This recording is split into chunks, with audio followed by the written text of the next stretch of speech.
Que ce soit pour un incendie, un accident, une autre urgence, c'est généralement l'un des 23 000 pompiers du Québec qui viendra nous porter secours.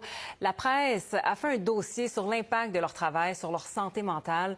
On en parle ce matin avec Chris Ross, lieutenant et président de l'Association des pompiers de Montréal. Bonjour. Bonjour, ça va bien? Oui, merci beaucoup de prendre le temps de venir nous parler de ça, de la santé mentale des pompiers. D'ailleurs, je commencerai en vous demandant comment vont-ils les pompiers au Québec?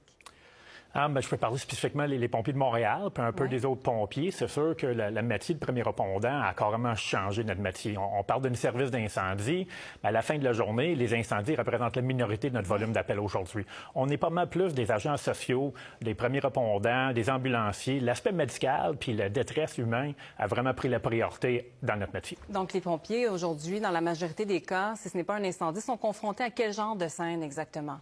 Bien, si on regarde à Montréal, sur à peu près 130 000 interventions, plus de 80 000 de ces interventions-là, c'est de nature médicale.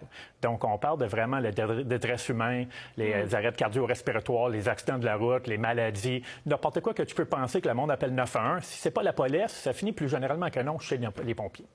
Est-ce qu'ils ont la formation adéquate pour être préparés à ce genre de scène-là? Je te dirais que non. Là. Si on regarde vraiment la formation de pompiers, là, quand on rentre à l'école, puis pour être pompier à Montréal, c'est 3 ans d'études. Dans ces 3 ans d'études-là, c'est beaucoup de formation pompier. L'aspect médical comporte à peu près 75 heures de ces 3 ans d'études-là. Puis c'est surtout l'aspect clinical. L'aspect santé mentale, puis comment on prend soin de nous-mêmes, c'est pas quelque chose qu'on enseigne puis qu'on en parle. Elle demeure quand même un tabou dans les mesures d'urgence aujourd'hui. Ah oui, encore aujourd'hui. Donc, il y a un tabou dans ce qu'on enseigne, mais est-ce qu'il y a des ressources sur le terrain? Là? Si un pompier éprouve une certaine difficulté après une intervention, vers qui il peut se tourner? Nous autres, à Montréal, il existe un programme d'aide aux employés avec des pères aidants qui sont disponibles 24 sur 24. Donc, il existe un numéro de téléphone pour les pompiers de Montréal qui peuvent appeler, parler avec un autre pompier. Le point le plus difficile demeure quand même de demander de l'aide. Tout le monde voit les pompiers un peu comme les héros. Superman, on n'a pas vraiment besoin de l'aide. Puis même dans nos discussions, des fois, avec les CNSST, je me souviens d'en avoir parlé avec des agents, puis c'est normal que vous voyez du monde qui sont morts.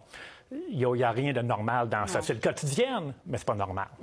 Donc, on doit s'y attarder, vraiment, à la santé mentale des pompiers. Et le message que vous lancez, c'est peut-être justement d'éviter de tomber dans un tabou, de ne pas hésiter à en parler.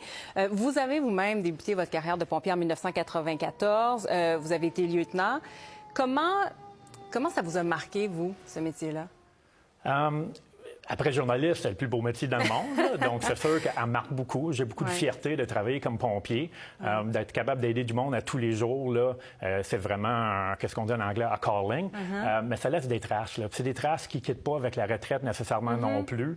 J'en ai certaines de mes interventions que j'ai eues. C'est sûr qu'aujourd'hui, je suis plus libéré à temps plein pour travailler mes fonctions syndicales. Je fais encore des corps de travail cependant.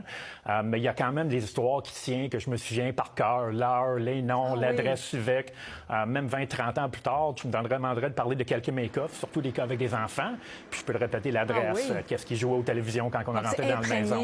Imprégné. Ça reste dans le cerveau.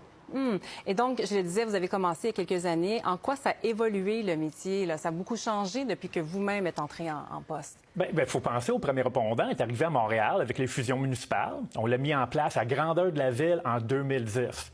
De jour à lendemain, on part de pompiers, qui a très peu de contact avec la détresse humaine. On éteint les feux, on arrive rapidement, on règle la problématique, puis on quitte.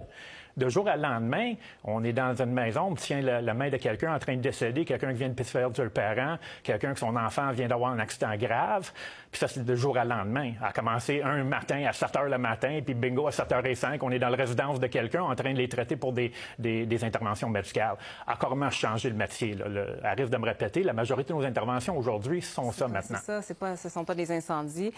Donc, à ce moment-là, peut-être, est-ce qu'il y a des pistes de solutions? Qu'est-ce qui pourrait être envisagé pour peut-être mieux encadrer, mieux soutenir les pompiers au Québec? On est certainement mieux qu'on était en 2010. Je pense qu'il reste encore beaucoup de chemin à faire. Il faut surtout casser la fameuse cycle, le monde qui ont peur de demander de l'aide. Le suicide demeure quand même un tabou chez nous. On tente de faire des formations, on a des fiches en caserne, les questions à poser. Mais si on regarde sèchement les statistiques à Montréal, on a perdu sur les dernières quinzaines d'années à peu près un pompier en moyenne par année à la suicide. On n'en parle pas, il n'y a pas de funéraire civique, c'est pas dans les journaux, mais c'est quand même une statistique qui est très inquiétante.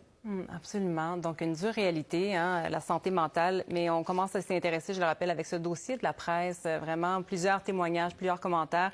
Merci beaucoup d'être venu partager vraiment votre expérience, votre point de vue, ce que vous entendez sur le terrain. Merci beaucoup, M. Ross. Merci d'avoir pris le temps de nous écouter. Bonne journée.